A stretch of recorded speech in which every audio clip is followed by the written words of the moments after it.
And good morning. Good morning. Welcome to Chalk Talk. I'm your host, Kim Davis.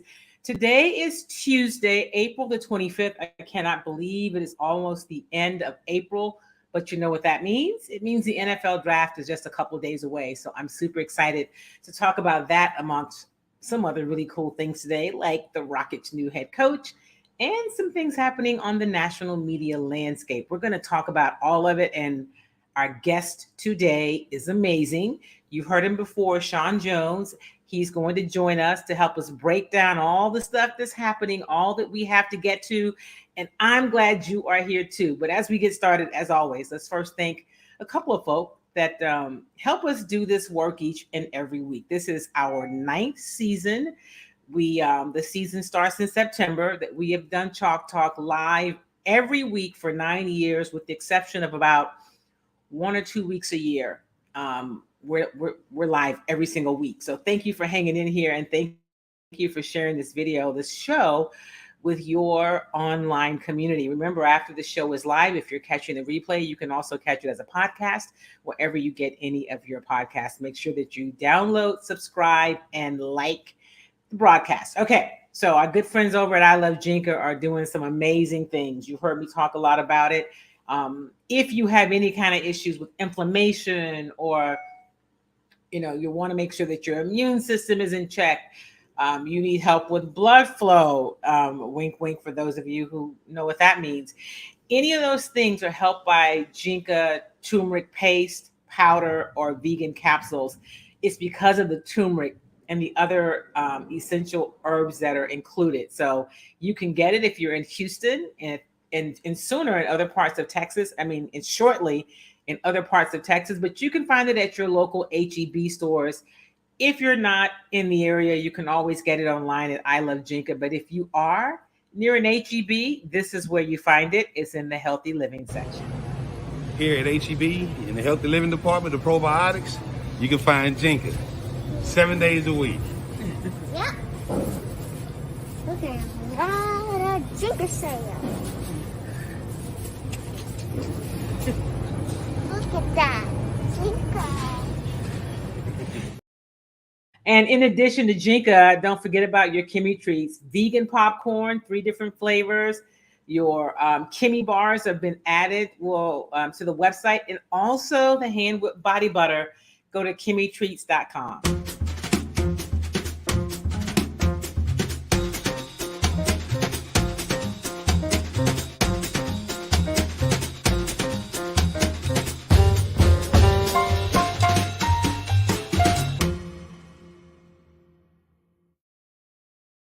All right, so a lot has happened since the last time that we were together. Last week, I let you hear from Nick Caserio of the Houston Texans, the general manager. Of course, draft day is Thursday, is the first round. I thought about being at the draft party, but I think I'm going to be at the stadium, at NRG Stadium. I might be out at the draft party for the beginning of the draft. I'm not really sure. We shall see. But listen, it's 2 days away from the draft, and I still have really no idea which direction the Houston Texans are going.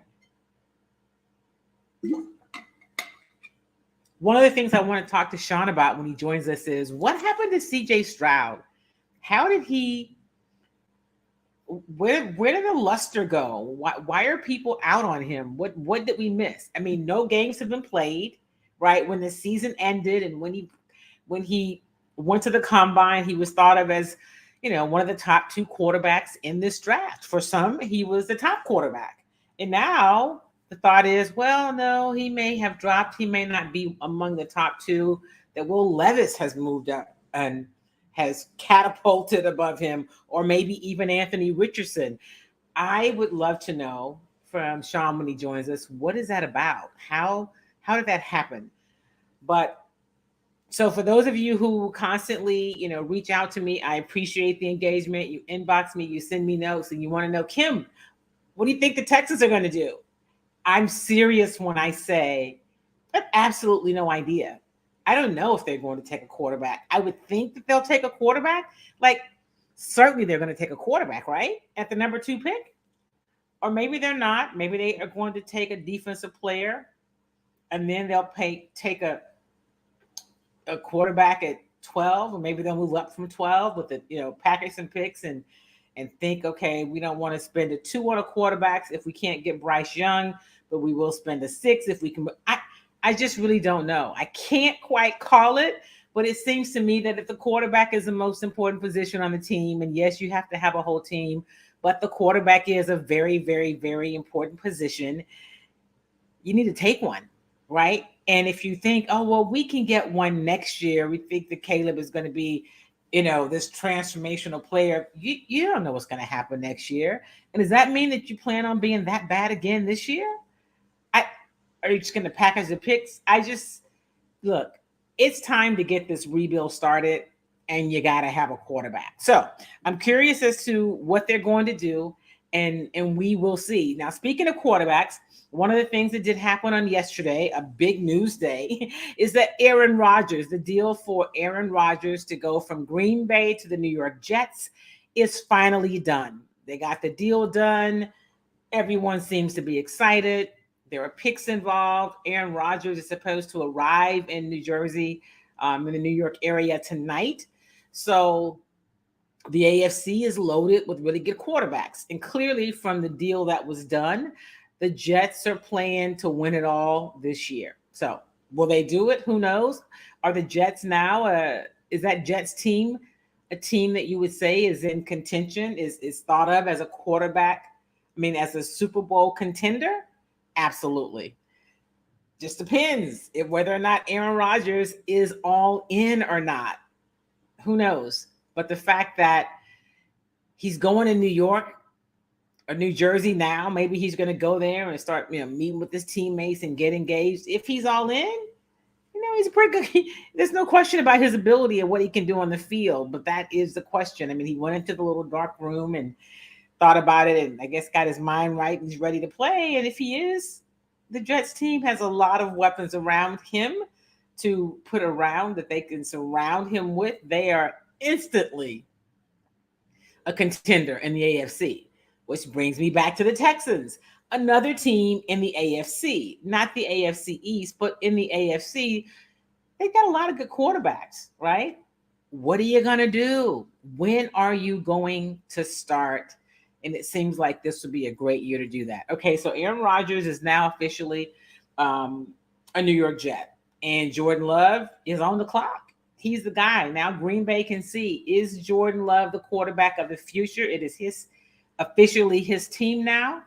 And if for some reason it is not, he is not the guy for the future. They've got some picks to work with in the coming season. So that happened on yesterday. I'm going to stop for a moment and pivot from all that we're going to talk about as it relates to the draft, and then we're going to talk Rockets. But there was also some news made yesterday on national news fronts. Two very different networks made huge moves. So Fox News parted ways with Tucker Carlson, who has been their primetime cash cow, if you will, biggest ratings, most popular host, and in my opinion, probably one of the most divisive people with a platform. And so, yeah, Tucker Carlson is gone. And at CNN, Don Lemon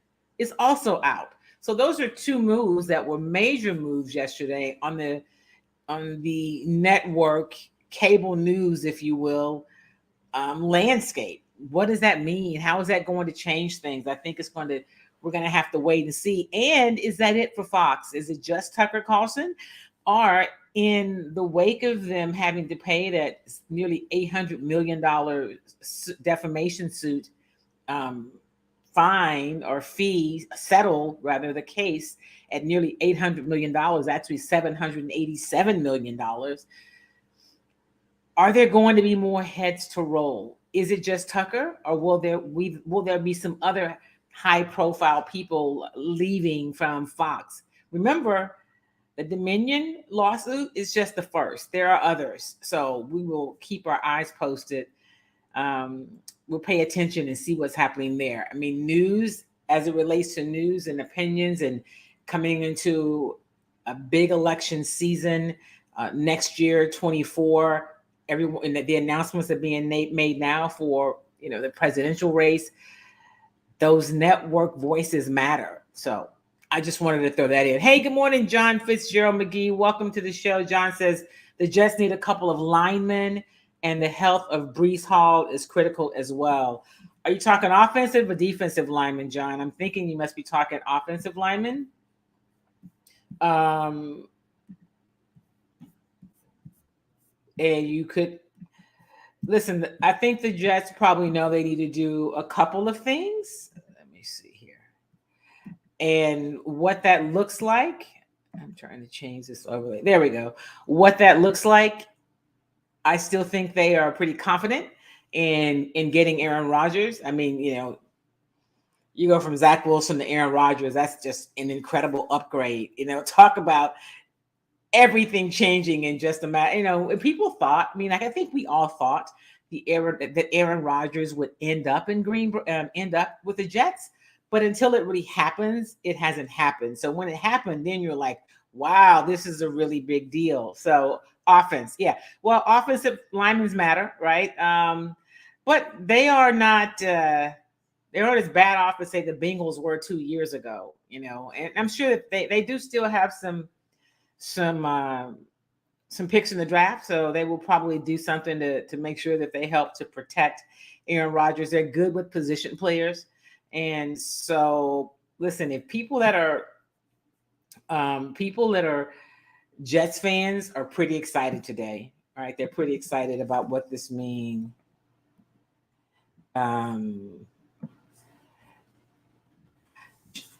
I was just looking to see what they're saying, and so Aaron Rodgers is the quarterback is expected to wear number 8. It's the number he wore in college. So here's what how the deal broke down. The Jets get Aaron Rodgers and the number 15 pick. That's this year's first round pick from the Jets, and then their 5th round pick, number 170. And here's what the Packers get. They get the number 13 pick this year. They get a 2nd round pick, number 42, the 42nd pick. In the 6th round, they get number pick 207, and then a conditional 2024 2nd round pick that becomes a 1st if Rodgers plays 65% of the plays. So listen, Rodgers got it what he wanted. The team that wanted him got what they wanted. So it seems at this point, everybody should be happy. Hey, good morning, Sun Cereal. Welcome. I appreciate you. You need a picture on your profile. I keep meaning to tell you that. Welcome to Chalk Talk. Thank you for tuning in. Hey, good morning, Sylvia. Sunshine as well. Good morning. Glad that you guys could join the show. We are going to be talking about the NFL draft today. I'm going to share my thoughts about Ime Udoka. I'll do that now. And when Sean Jones joins us shortly, I'll get his thoughts on the new Rockets head coach as well. So listen. Hey, James, good morning. Welcome. Thank you for tuning in to Chalk Talk. So the Houston Rockets, although they've not officially announced it, unless I've missed something in the past 30 or 45 minutes,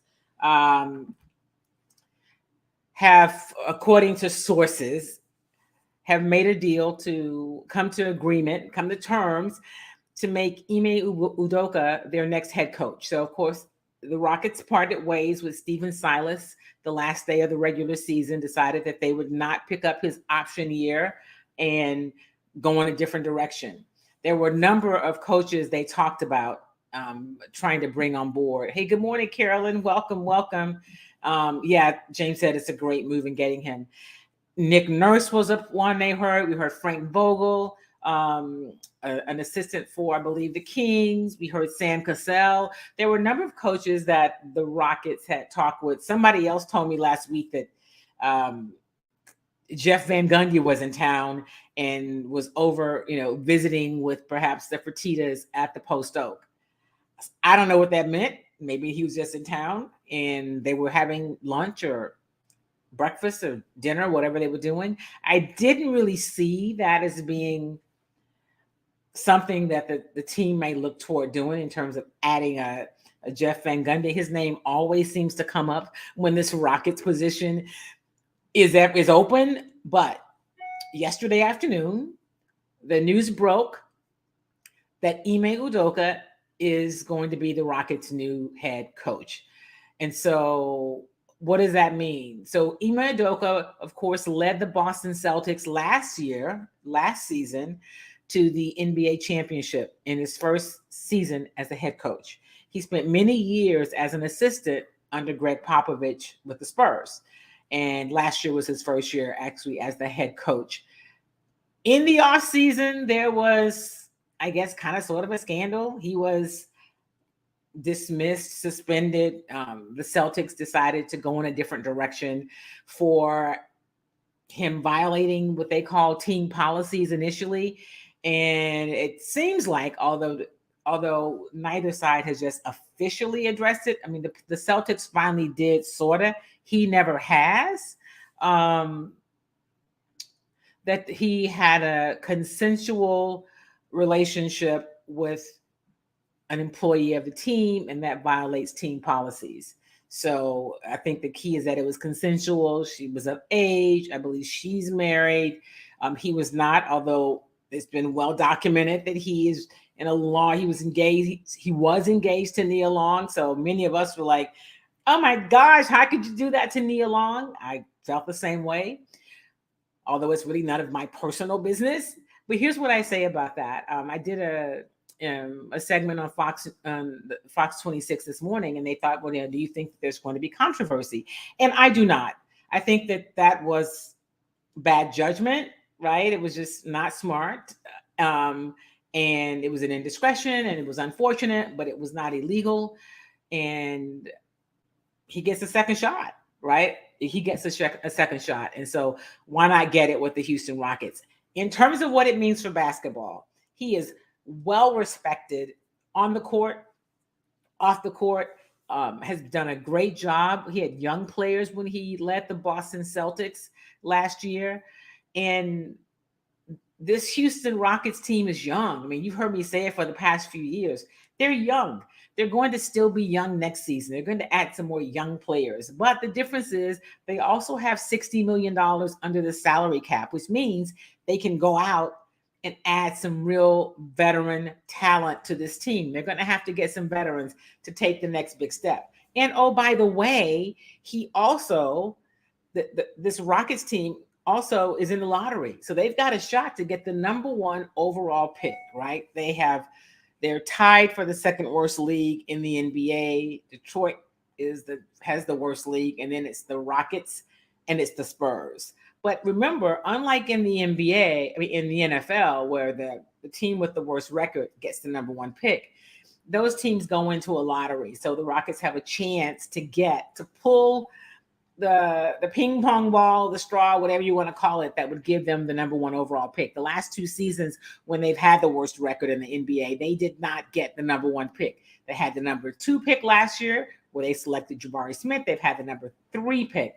So maybe this is the year, and maybe they get Victor. I think everyone on the planet knows that their owner, Tillman Fertitta, wants Victor. In fact, one night during the Mardi Gras in Galveston, he probably had a little more, a few more libations than one should have before getting on live TV. He said, "Pray for Victor." Okay. So yeah, it's clear that if they get the number one pick overall, they're going to pick who they're going to select. But I think all of those things would have been factors that would make this job attractive to the likes of an Ime Udoka, who had options, right? Toronto Raptors, who parted ways with Nick Nurse, a coach who was said to be on the one of the coaches that the Rockets were considering, were talking to and looking at.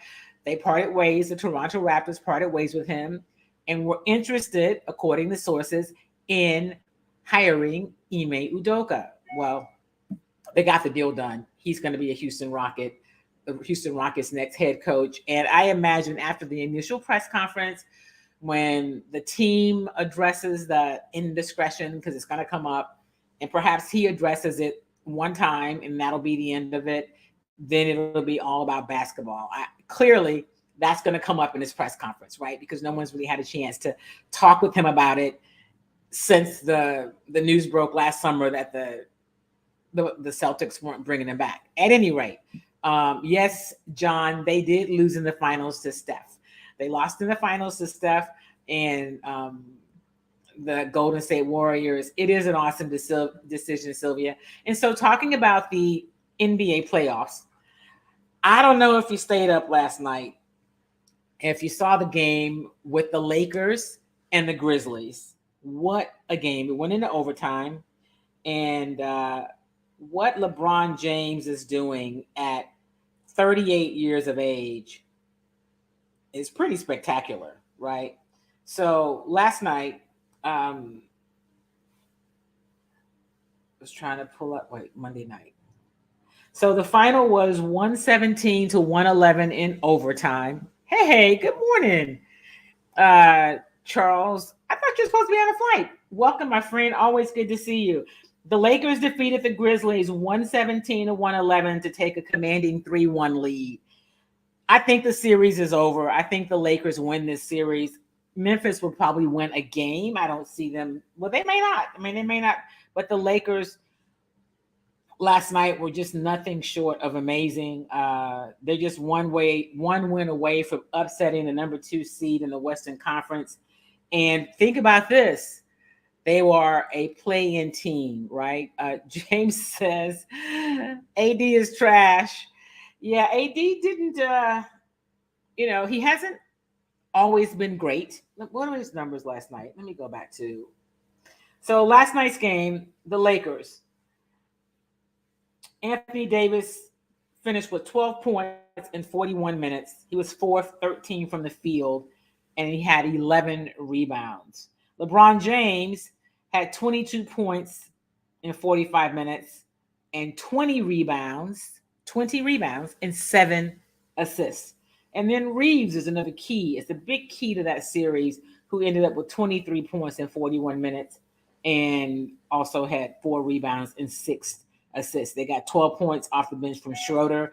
It is over. Yeah, James says it's over. He says it is over. Let me just make sure Sean is still coming. He may have forgotten about us.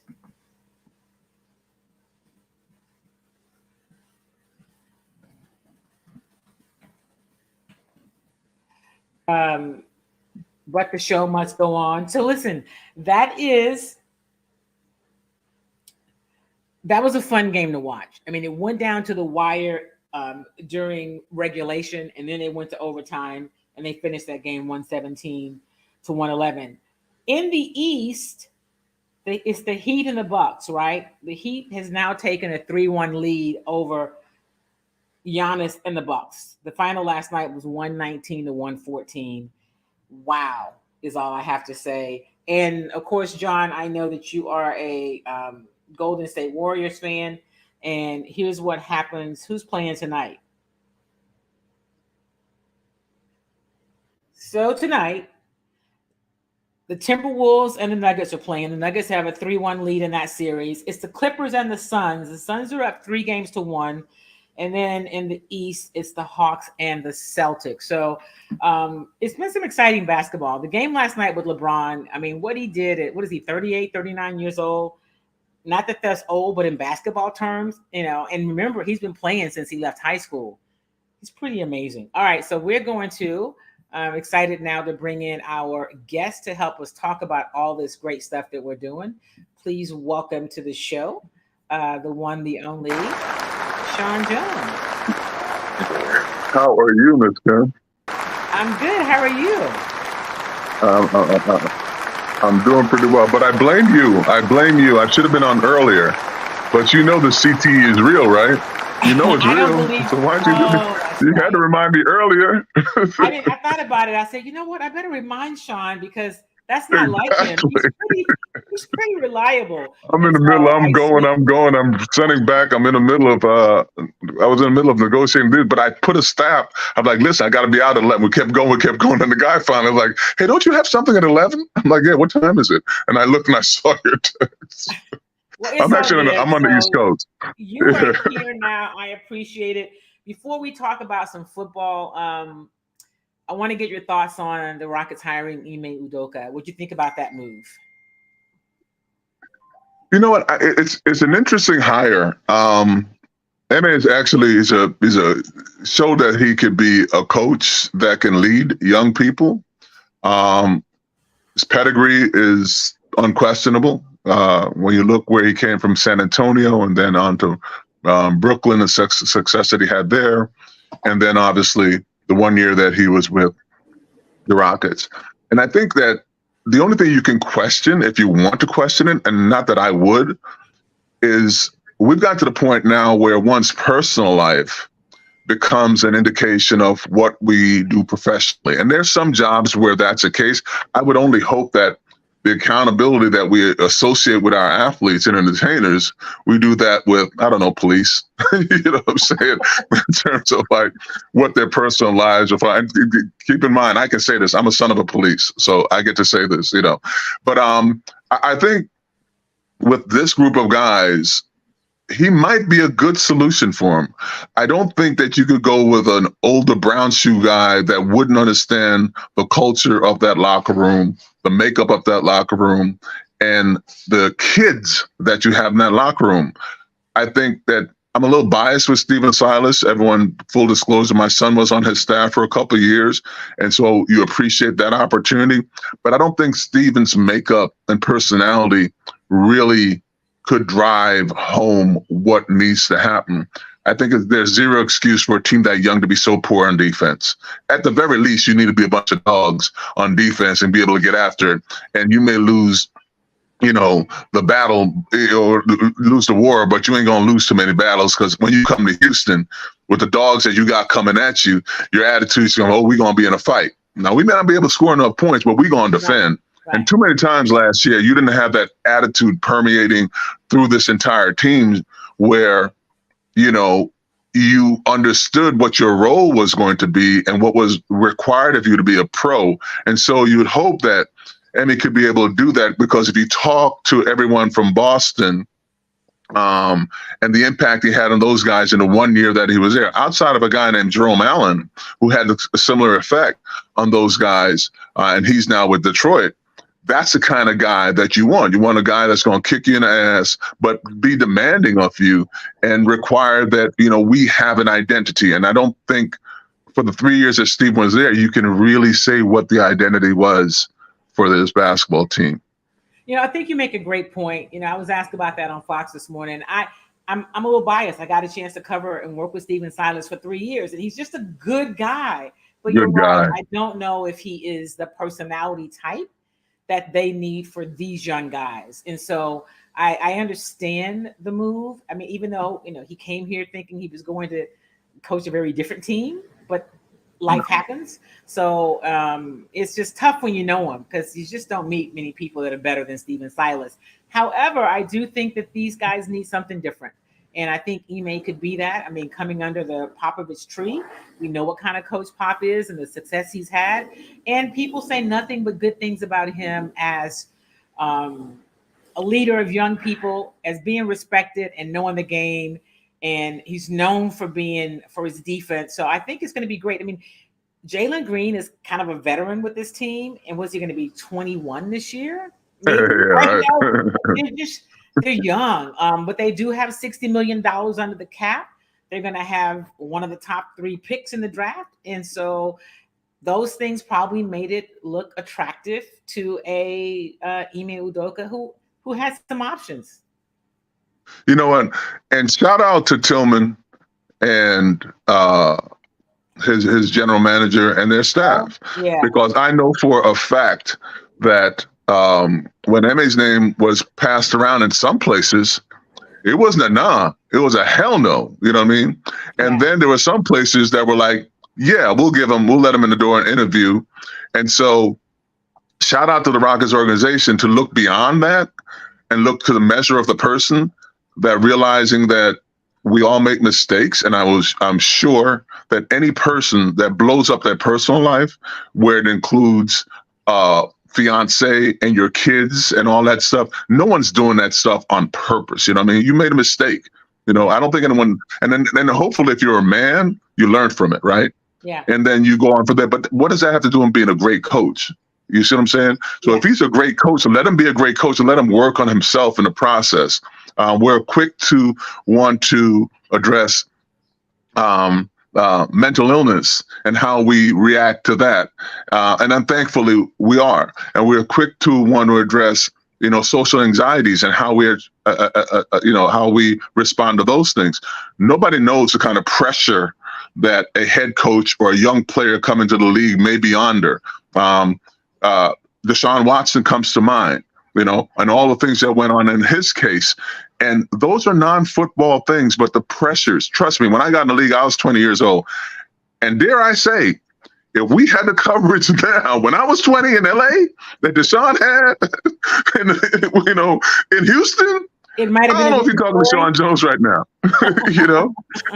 In fact, you covered some of those years, dare I date you, in our locker room. And you know what that locker room was like. It was a different locker room. So I'm sure. Exactly. You doing your job, that should be an interesting juxtaposition at some point when a writer that has had the tenure that you've had, okay, we've known each other for a long time. And for you to see the transition of these different locker rooms and how you have to now cover it, it's a weird dynamic. Because when you were in that Houston Oilers locker room, wasn't nobody hiding nothing. You know what I'm saying? But it wasn't covered the way it wasn't covered. I just wonder if you had a very prominent player on the offense that had some choice things in his locker. Right. I don't know how that would be covered now. In fact, he would probably be suspended. You know what I mean? For his personal effects that he had in his locker. I think about those days, and I will tell you, those locker rooms were quite frankly easier to cover. Because the players were different, right? Like that particular, offensive player was very respectful of me. And when he was going to be kind of out of line, he would give me a heads up. And I appreciated that and I respected his privacy. But I also got a chance to build relationships and get to know the players. Right. And there was a different level of trust because if we said something was off the record, it was. And giving you an insight, pulling back that curtain, it was off the record. Yeah. It was something that you gained some insight as to how you could better do your job. But we didn't have to worry about, we told Kim this or so. And it wasn't nothing illegal. It was just may have been just some insight that you would understand us a little bit better and you could do a better job. And dare I say, that's why you've done your job so well for such a long time, because you have that trust among your peers and the people that you cover. And I think some of that is lost in this era. Wow, a lot of it's lost, Sean. I was doing a show last week and somebody asked me about coaches I've covered. And when I said who one of my all-time favorite coaches was, they were surprised. I said it was Buddy Ryan, because I got a chance to know him. He would sit around with me after practice. We talk about defense. We talk about players, and not in a negative sense, but I learned he taught me a lot about what he knew. And in fact, until he got ill, Buddy Ryan and I stayed in touch for years. He used to send me Christmas cards every year. I don't have that with people now. It's hard to have those relationships, and it makes a difference. But because I did have it, I bring that to everything that I know, and I still approach it like I did back then. It is a people first, not a me first. And your Buddy Ryan story is so true. To his last breath, when he got ill, I finally asked him, I said, do you even know my damn name? He said, in typical Buddy Ryan, he's like, do I need 296? I'm like, Coach, no, you don't. You're good. You're good. But you're right, though. It's a different time. And it's not better or worse. It's just different. And I think the people that are able to adapt better keep doing what they get to do like you've been able to do. Well, thank you for that. So I want to talk a little bit about some things that are different right now. Let's talk about this upcoming NFL draft. And before I get your thoughts about the quarterback class, I'm just going to share so last week we had a chance to talk with Nick Caserio of the Texans. And I mean, I've been very candid that I just am not convinced that he's a person for the rebuild. With that said, there was this, this kind of rumor, if you will, that somebody that knows Nick, right, had released and said that he might not be here after the draft. And then, of course, Nick was like, where the hell is he going? Where are you going? Back to New England, right? Okay. But he said, "Oh my gosh, it's just embarrassing that I even have to address it." But Sean, when he came, You know what he meant is that it's embarrassing that I had to say that to get a response from you people. That I had to put that out there. So he starts the press conference off with his statement, and he breathes this note where he basically thanks everybody in the scouting department by name. And I've never seen that before. And I was like, okay, there's something up here. Because it seemed like a farewell. Like, I want to make sure all these, I just have never seen it. It's the week before the draft. What are you doing? So I don't know what's happening with Nick Caserio. I do believe this, though. I believe where there's smoke, there's fire. You know, I don't know what the answer is, but I will not be terribly surprised if something changes. I do not understand, and this is where I need your genius. Help me understand what happened with CJ Stroud. He was thought to be one of the top one or either ranked 1 or 2 quarterbacks coming out this year. And now he's somehow falling down the draft ladder, and he's not played a game since the combine. What happened?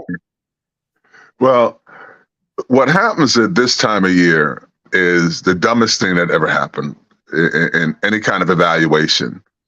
We go from a point where you continue evaluating players that aren't playing instead of supporting them and trusting your own reaction, right? And that's what's going on now with CJ Stroud. And so what's going to happen is a team not named the Houston Texans is going to get a pretty damn good football player.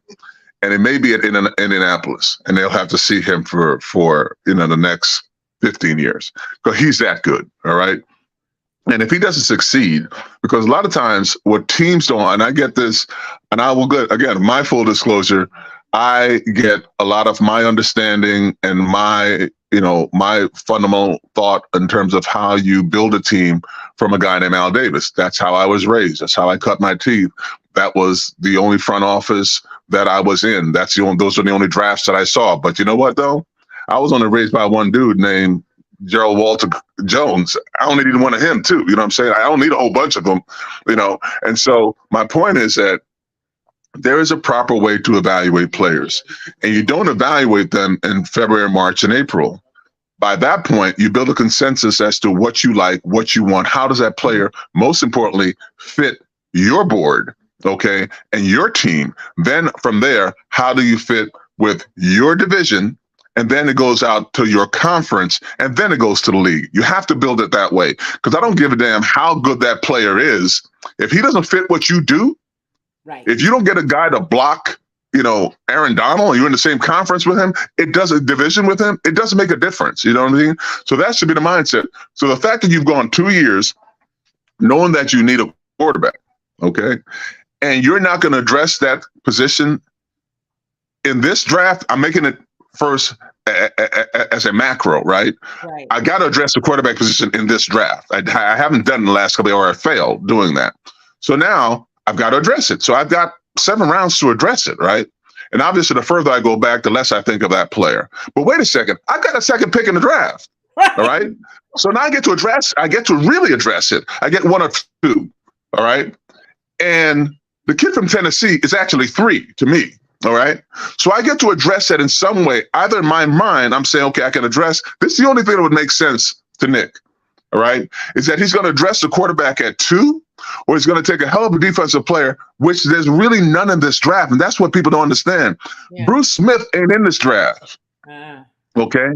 There's not a transcendent edge player in this draft or defensive tackle. Dare I say the defensive tackle is more transcendent to me than any edge rusher 1 through 10. Okay. So when you're saying you're reaching for a edge rusher at 2, you're not. You can get that guy. I'm talking about in terms of ability. People don't see what people don't understand is that how this draft works is that every year there's a number 1 pick. That don't mean that dude is Peyton Manning. Right. You see what I'm saying? So you have to evaluate, okay, how good is this player and what he is. It's all a projection, what he does at that level. If I'm playing against, the knock on me, thank God for a guy named Earl Leggett and Al Davis at the time, was that I'm playing against guys that were never going to play in the league. And that's a valid point. That's why evaluating high school players is so difficult. Evaluating an offensive lineman that goes to Bel Air High School is difficult. That goes to Episcopal is difficult. Why? Because he's playing against a kid from St. Pius that ain't gonna play no place on Sundays or Thursday, Fridays, and Saturdays. You know what I mean? So it's hard to evaluate them. And so as you go up the ladder, and now you're Nick Casario, and you're looking at the quarterback position, if your group can't see the value in the two top quarterbacks in this draft, then you need to really check your group because they don't do a very good evaluation. CJ Stroud is as good a player that's come out in the last 5 years. All right. And so is Bryce. All right. They're both very good players. So the only thing that would make sense to me, though, is if you're like, we got to come out of this first round with a quarterback and an edge rusher. We understand he's not Bruce Smith, but if we grab an edge at 2, I guarantee you at 10, what are they picking? Going to pick 12, right? 12. 12. At 12, we should be able to get Hooker, and we'll be able to let him sit on the shelf for a year, and we'll have our quarterback. That's the only thing that makes any sense to me. And that doesn't make sense to me. Go get your quarterback. Go get your quarterback. Mr. Davis used to have it pegged. Richardson. Do you like him? I've heard that a little bit. I've heard that maybe they go Anthony Richardson instead of. I don't know why they're out on. They don't have the problem with Richardson, which if you have the infrastructure in place, you take Richardson. Because I don't think there's been a quarterback that's come out in the last ever that's that guy.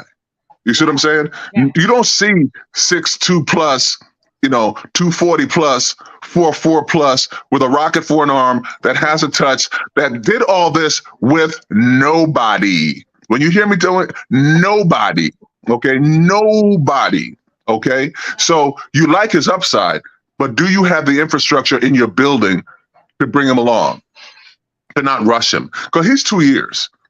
He's all of this season and part of next season. Do I have that? If I have that, absolutely, I take Anthony Richardson. If I don't have that, and I got to be honest with what I don't have, if I don't have teachers in that building, if I don't have, because he's that kid that's going to buy in. He's going to buy in. You ain't got to worry about him. He's going to buy in. He's going to be there early. He's going to leave late. But do I have that? And that goes to anybody that's listening to your show right now in a job interview. The biggest question I need to ask when I'm having a job interview, and I tell my kids this, before you're done, babe, I went through this with my daughter last, so that's why the babe throws in. But babe, before you're done, make sure you ask them, okay, now you've asked me all this question. Please tell me what you have in your building that's going to make me successful. Because I don't know nothing. I'm coming here. I got a master's from BU. I love to write, Right. But tell me how you're going to make me successful. Tell me what I'm hanging my life on in your lap. You're drafting me. I don't even know you guys. Tell me what you're going to do for me. And if you can't answer that question, if you can't crystallize to these kids what success looks like and how to achieve that and what failure looks like and how we can identify that, you're doing them a disservice. So to answer this question in a long roundabout way, I don't know how they don't take a quarterback, but Texans have been known to do Texans things. If you come out of this first round without a quarterback and line up next year what you had last year, not so good. So the AFC continues to get better with quarterbacks, right? We know that Aaron Rodgers is now effectively in the AFC for however long that is. And so not that they are even, it's the East, but still, I mean, one of the benefits for the Texans is that they play in the AFC South, not a super strong conference. But there is, Trevor's in this conference. And so the Titans are trying to get better. The Colts are trying to get better. Let me ask you this. You talk about what's around the player. What are your thoughts about the staff that DeMeco put together? Are you concerned that the offensive coordinator came from the defensive side, or does that not matter to you? I don't think that part of it matters. I think coaches coach. And if you're a good coach, you can coach. I don't think that matters. What bothers me a little bit, though, because he comes from a defensive side, I would have loved to have a more seasoned play caller on that staff. But that doesn't mean that DeMeco hasn't seen these guys. Sometimes when you're in that room, and, my son and I used to call it the conversation in the car, right? You always want to be able, well, what happened? What happened in that game? Well, let's wait till we get in the car to have that conversation, right? So you want to be that person when you're sitting with your kid and that's the time where you can be honest. I bring that up to say, sometimes away from the head coach, Mm-hmm. And his guy, because they always have a guy, and you don't want to talk around that guy, all right? Right. But when you all get together, man, if I was able, I would have called this and said, man, he blew that call. Da, da. And you're listening, you're like, damn, this guy kind of knows what he's talking about. Okay, if I don't know D'Amico like people tell him, he probably didn't. This probably wasn't a compliment to him, but someone close to him told me this about him sometimes. You know who he reminds me of? Sean Jones. Wow. That's what the guy told me about D'Amico. This was years ago when he was just an assistant. I said, I didn't even know D'Amico wanted to coach. He's like, yeah, man, da da da. You know who he reminds me of? He reminds me of you. Wow. And now D'Amico may believe that was a slight, but I knew what they were saying. Because I know the kind of work he's going to put in to understand the X's and O's, to understand what everybody's doing on the field, to get it. And so even when I was working for the Raiders, I'm looking at who my coaching staff would be if I became a GM, who would be my assistant, down to who would be my quality control people. And so if he's in that position and he aspired to be a head coach, I'm sure that he was looking at, okay, this guy could do this. So you have to trust that that's what he has done, and the staff that he's put together is reminiscent, or not even reminiscent, but reflective of what he thought he could get the most out of, and what he could get, guys that he can get the most out of his players. If I have a criticism, quite honestly, and I'm just that guy, I don't think it's inclusive enough, his staff. Yeah. I don't think that D'Amico did as good a job as he could have of elevating people that look like him in roles that traditionally go to people that don't look like him. But at the same, and I say that to put that out there because I'm never going to be a hypocrite. That's how I feel. I feel when we get those positions, we should elevate people, that deserve to be elevated, because that's what other people do. But that being said, and in defense of D'Amico, this is his first job. And the key to being successful is having people around you that you're comfortable with. Having people around you where your yeses will be yes, your no's will be no, and they're going to let you lead and they're comfortable following. So again, I'm going to defer to him and say that that's what he's done. I'm just saying it was surprising to me there weren't more people. Now, what they did do, which I thought was interesting, which I like, so they couldn't get the coordinator job, but I see a quarterback coach that is normally a position where you get elevated from. Offense, those kind of things where you're seeing those things. Okay, maybe that's how he's thinking. I couldn't do it here, but I'm doing it here. And are these people quality people that are going to give my kids the opportunity to be great? Not good, but great, because they're going to teach them, kick them in the butt when they need to be kicked in the butt, give them a hug when they need to be hugged, so on and so forth. And I'm hoping that's what he's done. I'm talking with Sean Jones, who knows what it's like to win a Super Bowl, and he knows what it's like to be a Packer. Also a former NFL front office insider who really can talk about just the business of football, which is one of the things I like. He understands, obviously, the positions and breaking that down, but just how the game is changing, how front offices are moving. Let me put a pin in the draft for a minute. I want to get back to that. But I want to get your thoughts. I don't want to leave without asking you this about Magic Johnson and this group trying to buy the Washington Commanders. Magic Johnson, the single greatest marketer of our time. He puts Deion Sanders to shame. To shame. Magic gonna know, and people don't know this. Again, little back office stuff. I worked for Magic. Okay, I worked for Magic back in '98, and it was so frustrating working with him because I'll put it to you this way: Magic Johnson starts a sports agency, calls me, "You want to come in and run football?" Absolutely, I'll come do it. The Magic, this is the era of Magic Johnson theaters, Magic Johnson development, blah blah blah blah blah. We rolling, and then. We can't do football without having basketball. I got this cat. I think he's a young guy. I think I get him in there. His name is Bill Duffy. Ever heard of him? Never heard of him. So Bill comes over. So it's me and Bill. Bill's running basketball and I'm running football. We're there about 10 days. I leave, Bill leaves. And the rest is kind of history. I go on to have, some pretty good success. I had a number one every year I was in there. I was in the green room 3 times out of the 7 years I was in the league. We did pretty well. Bill went on to become BDA, blah, blah, blah. And the moral of that story is that Magic Johnson is a great person to work with, but a horrible person to work for, because you end up doing all the work. You know what I mean? Magic is a marquee. He's a great marketer. He's going to bring, his job is to bring people through the door. And guess what?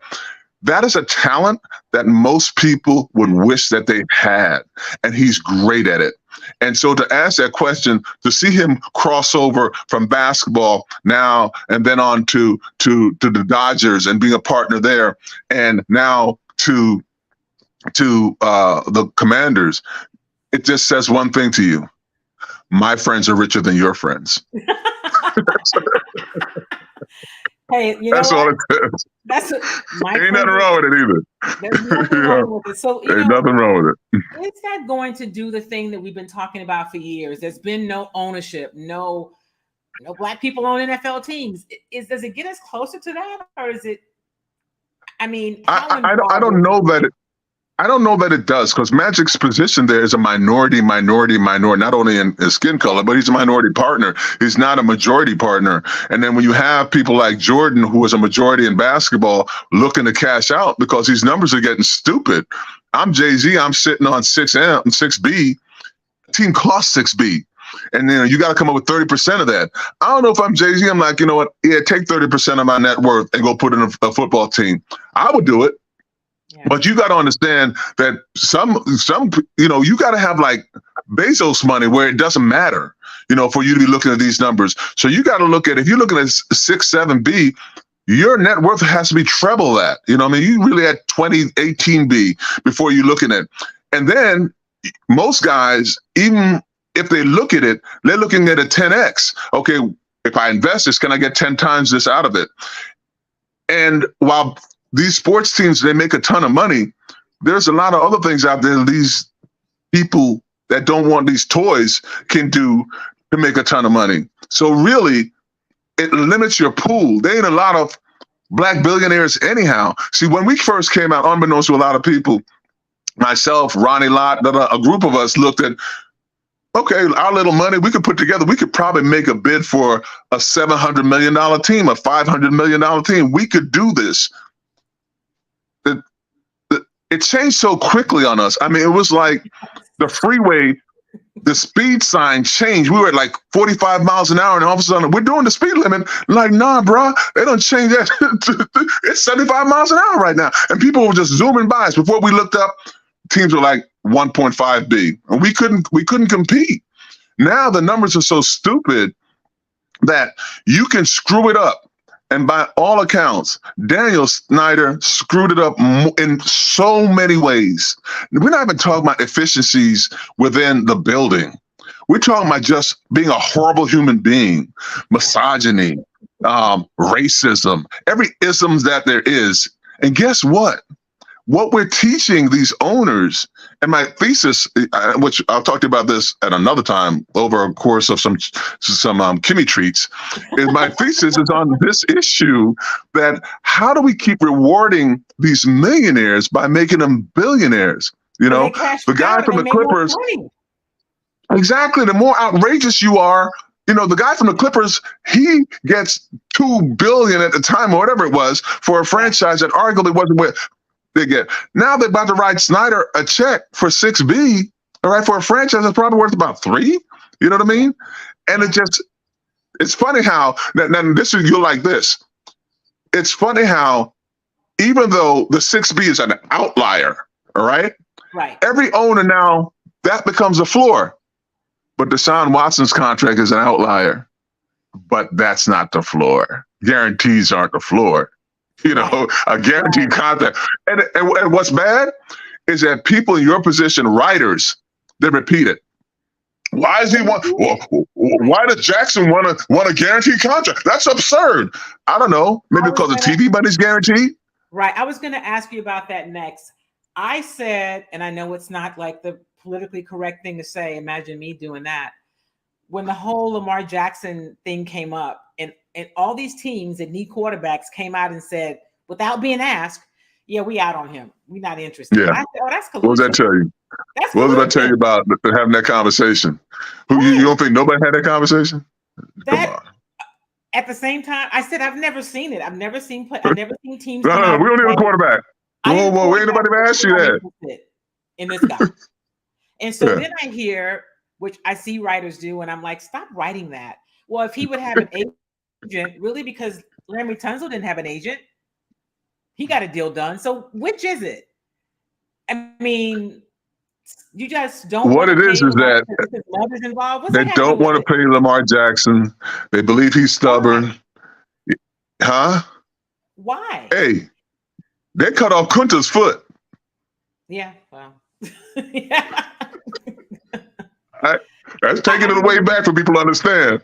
Sometimes when you say things that people don't want to hear, they deal with you other ways. And Lamar Jackson, for whatever it is, and I do believe that Lamar, they even hamstring him from a standpoint, even if he wants to have representatives around him, he can't unless they're licensed. Right. You know what I mean? Right. So it puts him in a position where he just becomes a mouthpiece. And not in his defense, but to his, to his detriment, he has not been the best mouthpiece for himself. He could have done a better job, and I get that, but it's not because of the principle. The principle now says, even if you're right, Baltimore, the guaranteed number is north of 179. That's the guaranteed number. And it's damn sure higher than Kyler Murray, the guaranteed number. Right. You see what I'm saying? So what argument are you making to Lamar Jackson? Are you punishing him because he doesn't have an agent? How about you want to just treat him fair? And the question that we have to ask ourselves, the outlier, and I love this kid. If you just check my record, I love this kid. Okay. But Jalen's the outlier. Yes. Okay. Because for them to treat a black quarterback that way, that's the outlier. All right. What we're really normally used to, though, is that the quarterback gets taken care of. So take out Jalen for a second, who he's an outlier for many reasons. One, he's Jalen. He's done everything he's supposed to do. Two, he had him over the hook because they didn't have the fifth year on him. So they had to do something with him. Okay. But why is it that we talk about Joe Burrow? We talk about this guy. We got to get him done. We got to get done. Oh, that's going to get done. Oh, that's the floor for Joe Burrow now. What happened to the MVP of the league? Right. What happened to that guy that only got hurt playing football? He didn't fall off a bike. Right. Now we're talking about, he's off injured. Why don't you put some things around him? But Sean, why don't you get him a bona fide wide receiver? He's also not. People want to say, well, it's because of how he plays. He didn't get hurt running. He got hurt in the pocket. I mean, he needs people around him. It is not his style of play that is a problem. Pay the man. And if you're Baltimore, you have built your entire system around Lamar Jackson. It doesn't even make good business sense that you wouldn't make sure that he's taken care of, because you're going to have to piss him off. Trust me. To piss him off and have your leader not happy, it sends a tone to the other guys in the locker room. Well, if you wouldn't take care of him, I'm out of here. You ain't going to take care of me. So I think they're missing it. And with a place that Ozzie Newsome built, and to hear this kind of stuff going on in that building, it's shocking to me that this contract hasn't been done. And I'm not saying that he should have gotten Deshaun Watson one. That's a contract. That's a DeMaurice Smith argument. That kind of stupidity that goes on there while we're still having that conversation is another story. But the fact that he's not the second highest paid guaranteed guy in the league, I don't understand. I don't understand it either. I think it's going to be interesting. What are you expecting, Sean, on Thursday? Any big surprise that you think him? I wouldn't be surprised if this happened on draft day. I think it's clear. You think the Panthers are going to take Bryce Young? Is that what you think? Yeah, I believe he's the safe. I believe even though he's Doug Flutie, I think he's the safest pick, because of what he's done and who's done it against CJ. But I go back to Buddy Ryan. If they're both good, I'll take the best big guy over the best little guy any day of the week. There's a reason why. If I'm 6'3" and I run 4.3, I'll take that guy over the guy 5'11" that runs 4.3. I just will. And so there's that working. But I think the Texans, sometimes they can be too cute. They want to be the smartest one in the room all the time. Dude, you're not. All right. So I would not be surprised if they do something stupid. And if they do something stupid, it's going to screw up the draft, because it screws up the quarterbacks that are going to be taken, because the guys at the top of the draft that needed quarterbacks are not taking them. And now it kind of puts a ripple. But then it puts you in a position where people get better players, and there's more for, your board kind of gets screwed up a little bit, but it works itself out. It always does. So I'm going to read this to you before we go. This is something the Texans tweeted yesterday morning about 8:30. It said, it was this graphic with this really kind of cryptic looking font. It says, failure is not an option. It is a necessity. Every misstep is a lesson learned. Every setback, a chance to grow stronger. Embrace the struggle and become unstoppable. I'm like, what the hell is that to say on draft week? What is that? What does that even mean? What are y'all doing? Remember earlier I told you, if you're in that building and you don't know what success looks like, you can't explain it to anybody else. And if you can't tell them what failure really is, you can't explain to, and those are critical to how you build. You have to be able to do that. What that says to me is that we may screw this up, but we're going to learn from it. Let me tell you something. You've already screwed up enough. Losing is not an option. You know what I'm saying? That's not an option. And that's what you have to, yeah, you learn from your losses, and you learn a lot from your losses, but winning is what it's all about. I used to have this conversation with Barkley all the time. Like, dude, the reason why you say it's not a big deal that you didn't win one is because you didn't win one. If you won one, trust me, okay, you'd be looking at the world a little bit differently. You think you cocky now? You'll be a hell of a lot more cocky. Yeah, you don't know what it feels like. Listen, Sean, as always, I feel smarter when you come on and I get to talk football or just anything with you, because there's nothing I can ask you about you don't know. We'll have to come back again and talk about what's happening. Absolutely. Anytime. I got you anytime you need me. On these news networks and your boy Charles Barkley's new show, we'll just talk about that later. That'll be fun. But I appreciate you. We'll talk after the draft, and I will be there. And don't be surprised if I send you a text and say, can you believe this? I will. All right, Kimmy, thank you. All right, thanks a lot. I appreciate it. All right, everybody. That's Sean Jones. He is our NFL expert. I'm always excited when he joins us. He has such great insight because he's been a player that's won a championship, and he also has been a part of a front office. And so that is super, super exciting. Listen, I don't know what that tweet meant yesterday. Yes, I will. I will bring him back. He was awesome. I don't know what the Texans were doing. I don't know what's happening.